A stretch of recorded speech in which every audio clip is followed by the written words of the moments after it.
Japan হচ্ছে Asia মহাদেশের একটি উন্নত রাষ্ট্র, যেখানে যাওয়ার স্বপ্ন সবারই রয়েছে। তো বিশেষ করে জাপান যদি আপনি বিনা খরচে যেতে পারেন, তাহলে সেটা কতই না আনন্দের হয়। হ্যাঁ, আপনারা ঠিকই শুনেছেন, আপনারা কিন্তু জাপানে বিনা খরচে যেতে পারবেন। এবং জাপানে যেতে আপনার কি কি করা লাগবে আজকে এই ভিডিওটিতে আমি আপনাদের মাঝে উপস্থাপন করব। এবং আপনি কিভাবে যাবেন জাপানে এবং কতদিন লাগতে পারে, সম্পূর্ণ বিস্তারিত এই ভিডিওতে তুলে ধরব। অবশ্যই সম্পূর্ণ ভিডিওটি মনোযোগ সহকারে দেখবেন। আসসালামু আলাইকুম, আমি মোহাম্মদ মেহেদি হাসান। যে যেখান থেকে আমার ভিডিওটি দেখছেন সবাইকে ব্যাপারী মেহেদি অফিসিয়াল চ্যানেলে স্বাগতম। তো ভাই ব্রাদার, আমরা ইতিমধ্যে জানতে পেরেছি যেটা নিয়ে বাংলাদেশে তোলপাড়, সেটা হচ্ছে কি যে জাপানে বাংলাদেশিদের যাওয়ার জন্য বিশেষ করে 1 লক্ষ শ্রমিক নিতে তারা আগ্রহী। 5 বছরে 1 লক্ষ শ্রমিক নিবে, সেটাও আবার বিনা খরচে। এবং কি তারা প্রশিক্ষিত করে এই শ্রমিকগুলো নেবে। প্রশিক্ষিত বলতে প্রশিক্ষণ দেওয়ার পর তাদের কিন্তু অবশ্যই, আপনারা জানেন যে জাপানে ইংরেজি ভাষা চলে না, জাপানে জাপানিজ ভাষা চলে। সেই জন্য তাদের ভাষা শেখাটা খুবই গুরুত্বপূর্ণ।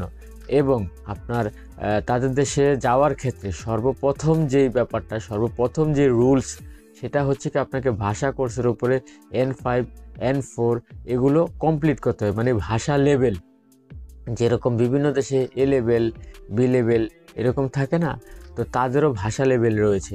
তো আপনাকে অবশ্যই ভাষা লেভেল কমপ্লিট করতে হবে। এখন প্রশ্ন, এই ভাষা লেভেল কমপ্লিট করতে কতদিন লাগতে পারে? এই ভাষা লেভেল কমপ্লিট করতে কারো 8 মাস কি 10 মাস এরকম লাগতে পারে। তবে আপনাকে অবশ্যই ভাষা শিক্ষার পরে অবশ্যই আপনাকে ভাইবা দিতে হবে, পরীক্ষা দিতে হবে। এবং তাদের প্রতিনিধি থাকবে, জাপানের প্রতিনিধি অবশ্যই বাংলাদেশে থাকবে। এবং আমাদের ঢাকাতে তারা এই প্রশিক্ষণ কেন্দ্র মানে স্থাপন করতে চাইতেছে। মানে এখানে তারা বিনামূল্যে প্রশিক্ষণ দেবে। এবং সেই জায়গায় আপনার স্কিল ওয়ার্কারের একটা ব্যাপার রয়েছে। যেরকম আপনি এগ্রিকালচার, খামারে হোক, নার্সিং হোক, আপনি ইলেকট্রিশিয়ান হন, প্লাম্বারের কাজ জানেন বা রাজমিস্ত্রির কাজ জানেন, যেটাই জানেন সেটাই যদি স্কিল ওয়ার্কার বলতে যদি আপনার কাজের দক্ষতা থাকে, এরকম টাইপের যারা আছেন। ভাষা তো আপনার কেউ জাপানের ভাষা আমরা পারি না, তো ভাষা শিখলেন এবং আপনার দক্ষতা দেখালেন তাদেরকে। এই দক্ষতা অনুযায়ী এবং আপনার ভাষা শিক্ষা অনুযায়ী আপনি কিন্তু জাপানের ভিসা ইজিতে পেয়ে যাচ্ছেন। কারণ এই জায়গায় আপনার হয়তোবা এখন বলতে পারেন যে সময় তো অনেক লাগবে, ঠিক আছে। হ্যাঁ, আপনার টোটাল প্রসেসিং পর্যন্ত, যেটা সত্যি কথা, জাপান যেতে যেতে আপনার 1-1.5 বছর লাগে যাবো, ঠিক আছে।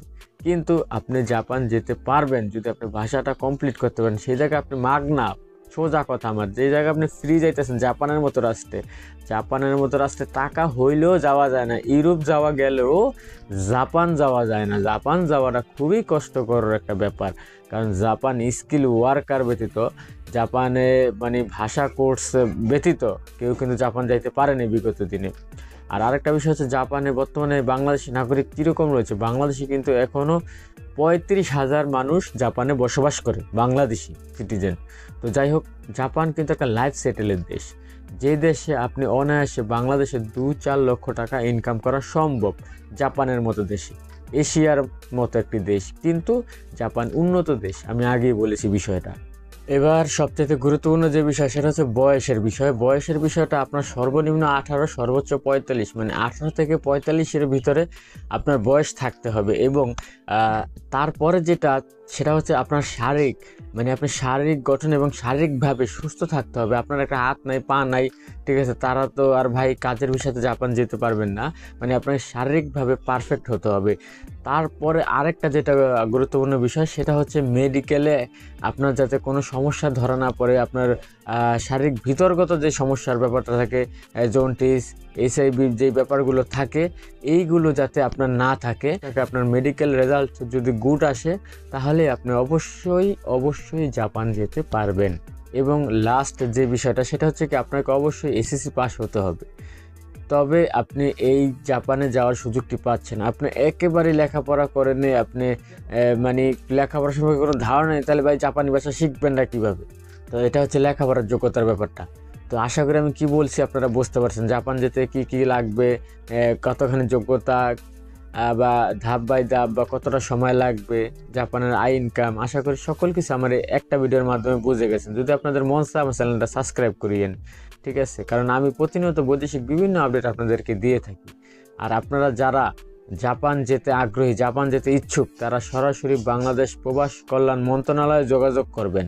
সরকারি একটা ব্যাপার, এই জন্য আপনাকে অবশ্যই এই বাংলাদেশের প্রবাসী কল্যাণ মন্ত্রণালয়ে যোগাযোগ করতে হবে। আপনি চাইলে প্রবাসী কল্যাণ মন্ত্রণালয়ে যোগাযোগ করে আপনি এই বিষয়গুলো নিয়ে আগাতে পারেন। তো দর্শক, সবাই ভালো থাকেন, সুস্থ থাকেন। আজ এই পর্যন্ত, আল্লাহ হাফেজ।